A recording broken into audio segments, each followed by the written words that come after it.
Building these kinds of websites have never been that much easier and faster. What takes months to develop can now be finished in 10 minutes with Claude Design and Claude Code. And here's the full workflow that we will follow to develop this NFT website. First, we will go to Pinterest and get an inspiration to develop. Write in the search bar web designs and you'll get a bunch of outstanding designs to pick. I will choose display NFT website and I will download the image template. Now let's go to Claude Design and generate the design for this website. You have a bunch of tabs you can choose from. Since we want to develop something from scratch, we will choose prototype. Then high fidelity, since wireframes are essentially the structure or the skeleton of the website design, while high fidelity is the actual polished design. Now make sure to name your prototype and hit create. Next, we need to choose our context. Since we have an image to upload, we will select the upload image option and select our image. Then I have prepared a full prompt. I will have a link to all the prompts used in this video so you can go ahead and download them and tweak them on your own. And now let's ask Claude Design to make us the design.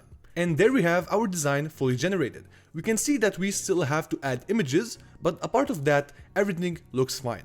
To generate the images, I will be using ChatGPT because the new update on its image generation abilities is honestly outstanding.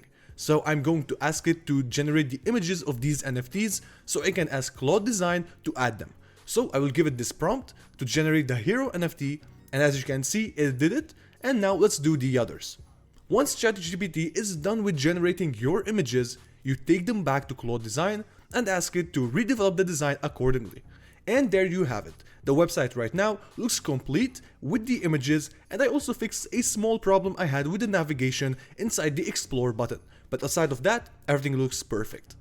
Now it is the time for you to export that design into Claude Code so you can develop the actual product. You can do that by pressing share and hand off to Claude Code. You can choose either copying a command to your Claude agent, downloading a zip file containing the design, or go and give it to Claude Code on the web. I will choose the zip file.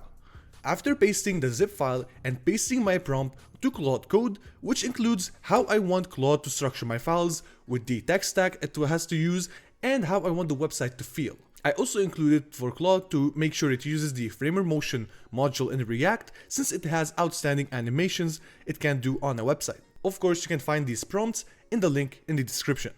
And there we have the output. Honestly, the website looks really good. The images, the hover effect, the animations, they all feel smooth and done really well, as well as the navigations. And honestly, making these kind of websites took me 10 to 15 minutes, and generating the prompts, I did not even do them myself. I asked Claude to make me the prompts. I gave Claude what I want to see in the website, what tech stack to use, and I told him make me a prompt that's well structured and that's detailed enough to make Claude Code follow it accordingly. Now, drop me a comment on what do you think of this workflow and is it something you're going to leverage? Alright, thanks for watching. Subscribe if you're interested in AI, machine learning, and software engineering content like these.